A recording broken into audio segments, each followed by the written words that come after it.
Hello, my old school soul food family. Chef Jeffrey back with another video. All right, y'all, this is almost St. Patrick's Day.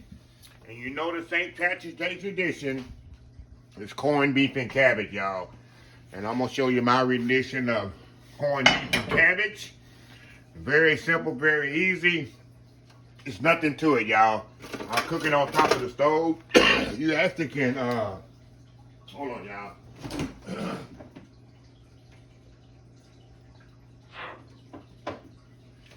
All right.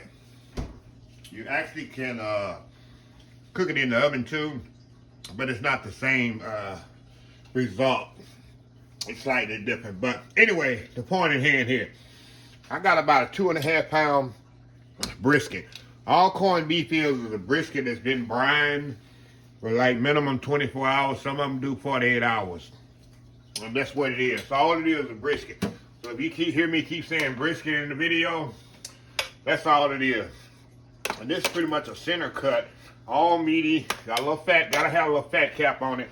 When I look for a corned beef in the store, they gonna come in a package, y'all, in a solution. You take it out, wash it off, and this is what you get here. But I kind of like to look for a little piece like this.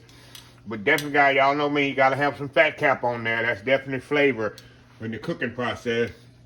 And that's pretty much it. I'm gonna put some potatoes in there, carrots, cabbage, onions, and the seasonings here. The seasonings, sometimes the seasonings like this will come in a little bag with the corned beef. I should have showed y'all why I did all that. But all that is celery seed.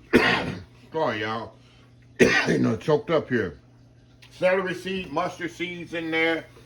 You got a little bay leaves crushed up in there. And that's all that's in there. And remember, this is brine in a salt solution, so you don't add too much more salt to this until the end. Or we're gonna boil this for 3 hours, so a lot of salt gonna boil out of it. Then I'll season it as needed. But yeah, this is all the corned beef is a brine brisket that's been brined in a salt solution. So let's get started here, y'all. I want to explain all that. Okay, what you're gonna do? You're gonna take those little spicy things that come in there, you kind of rub them on there best way possible. Flip it over, rub it on there pretty good.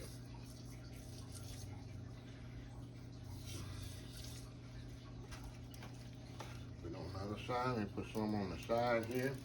Of course, as it boils, it's going to come off, y'all, too. It ain't going to stay on there completely. Okay, what I'm gonna do, I'm gonna take this, put it in my pot here, and we're gonna fill the pot up with water, y'all. We're gonna fill this pot up with water. Let me move y'all over here, and we're gonna boil it 1 pound per hour. I mean, I got 2.5 pounds here, so it's gonna be about like 2.5 hours, right? All right. Now, what I'm going to do here, I'm going to go ahead and put my onions in here. Now, after an hour, I'm going to come back and halfway through the process, I'm going to come back in about an hour, hour and a half. I'm going to put my carrots in there. I don't want to put my carrots right. I'm going to put my carrots and potatoes in there in about an hour and a half. We'll come back and add the potatoes, and then the last 30 minutes of it, I'm gonna add my just enough to cover it, y'all. That's it. I'm gonna add my potatoes. Let me add my onions here. I'm confusing myself and y'all. Okay, let me go and add my onions to this. Okay. We got onions in there. Now, we're going to cover it up. Let it simmer for an hour and a half. I'm going to come back. We're going to add the potatoes and carrots. And then the last 30 minutes, I'm going to add my cabbage to that. I like to add a couple of bay leaves.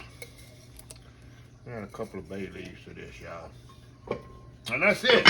Very simple, easy, one pot meal, really. I guess that's how the Irish do it. I don't know. So anyway, y'all, we'll be right back. All right, y'all, we are back here. All right, y'all. It's been about an hour and a half into the cooking process here. Now, what I'm going to do now, y'all, I'm going to add my potatoes to this. I'm going to add my potatoes. I just got about another hour to go, maybe an hour and 10 or 15 minutes. I'm going to add my potatoes and my carrots to this.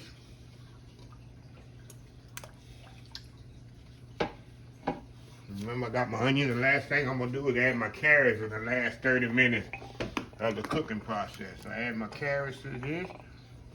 The little peeled carrots already peeled and good to go. Got a little edge on the end, y'all. Let me cut that off there. Alrighty.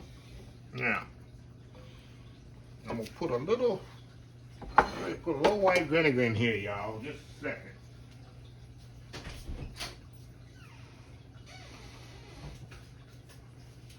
I'm gonna like to add a little vinegar to mine. You don't have to do this. Just like add a little vinegar to mine. Maybe a couple of teaspoons. Anytime I eat cabbage, which I'm gonna put later, I love vinegar in it. So we're gonna let this go, y'all. Another hour and 15 minutes or so. But I'm gonna come back in about 30, 45 minutes. And I got some cabbage here that I cut up. And I'm gonna lay that in there too. I'm gonna let that cabbage soak up all that nice flavorful stock there. So, corned beef and cabbage, y'all. Can't go wrong, huh? So anyway, y'all, we'll be right back. All right, y'all, we are back here. Okay, y'all, we about 30 minutes away from this getting done. Now, what I'm gonna do, like I told y'all, now I'm gonna add my cabbage to this. I don't like no hard cabbage. Some people like hard, crispy cabbage. I like my cabbage just like my mom used to cook it. Very, very tender. I do not like no cabbage crispy. Okay, we're gonna push this cabbage down in there. We're gonna cover this up. We're gonna let this simmer about 30, 45 minutes, y'all. I'm gonna boil this cabbage, get all that good flavor and everything in that cabbage, y'all. Look at that corned beef. Like I said, it's about 30. It's been cooking about 2.5 hours with corned beef in there. So it's got about 30 more minutes to go. And we come back, it should be pretty much done. So we'll be back here in about 30, 45 minutes. We'll show you how it looks. And then we'll take it out and we'll slice it up, show y'all how to slice it properly and how I like to eat mine. So anyway, we'll be right back. All right, y'all, we are back here. See what we got here. I'm just turning this off, y'all. Look at that. You see how that cabbage cooked down? Potatoes in there, carrots in there. You see the nice Yukon Gold potatoes? Oh my God, y'all, this good eating here. And that tender brisket here, the brisket's perfectly tender. And what I'm gonna do, I'm gonna step off here. I'm gonna plate up this carrots and cabbage and potatoes and onions. And then I'm gonna show you how to cut your brisket, how to cut your corned beef. Well, I keep saying brisket, but that's all it is, a brisket, y'all. I'm gonna show you the proper way of cutting it. So you need to cut it across the grain. That's very important as I get my knife sharpened up here. You need to cut it across the grain really, really thin, and you'll have a perfect corned beef brisket. So anyway, y'all, we'll be right back. All right, y'all, we back here. Okay, I got my carrots and potatoes and carrots, potatoes, and cabbage right there. Now let me flip this over here. Let me show y'all something. See this brisket here? Let me show y'all. Let me zoom in here where y'all can see. Because I don't want y'all to make a corned beef and then mess it up. And then you just ruining all the time you waste because you're going to cut it. See these lines right here, y'all? There's lines running right there. What you want to do, y'all, you want to cut across those lines for a tender brisket. Anytime you cut brisket, you want to make sure, put that up in here, y'all. Hold on, y'all. Get this out of my way. You want to make sure you cut across the grain of the meat. Even when you're doing something like fajitas and stuff like that, you want to make sure you cut across it. So this is what we're going to do. I'm going to flip this back over. I like to use with the fat up. So see that like that? So what we gonna do? I'm gonna take our knife, cut it really, really thin, just like this. Really, really thin. It's gonna give you a thin, tender. Cut a little bit more here. There we go. See that? Let me show you how tender this is. You cut across the grain. See how it just comes apart? See how it just comes apart like that?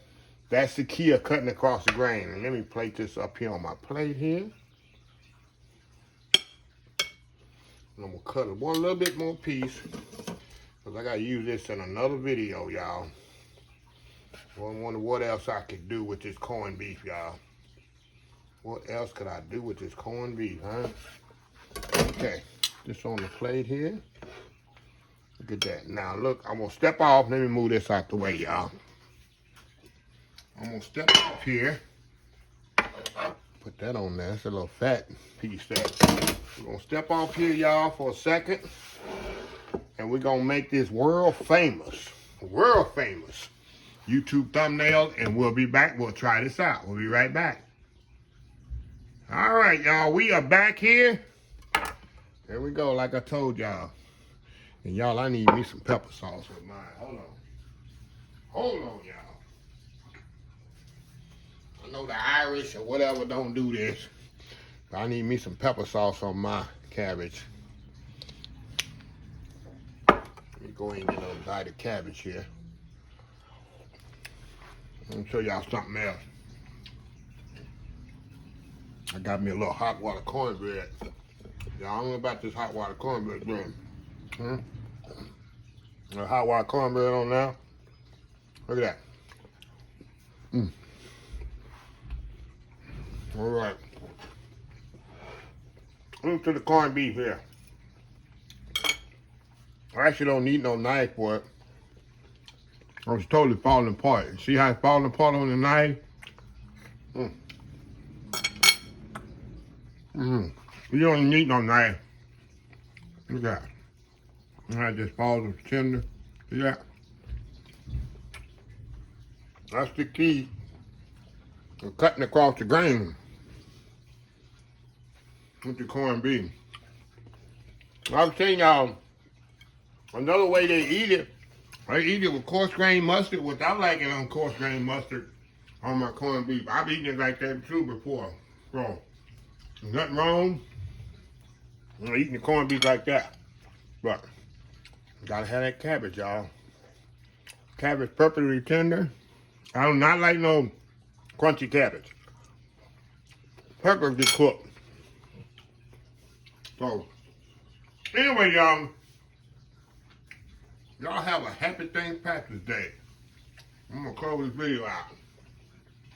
If you like this video, please share, please comment, please hit that thumbs up button. I don't say that enough. What's that? Like, right? Like, subscribe, whatever. All them analytic things. Please follow my other social media account. Facebook, YouTube, Instagram, Twitter, Twitch TV, Pinterest, and allspicesoulfood.com. Remember the hashtag. Don't forget TikTok. Remember the hashtag 2023. Just show some kindness. Old School Soul Food. Until next time, have a blessed Old School Soul Food day. And I will definitely see y'all in the next video. Y'all, I love y'all. Bye.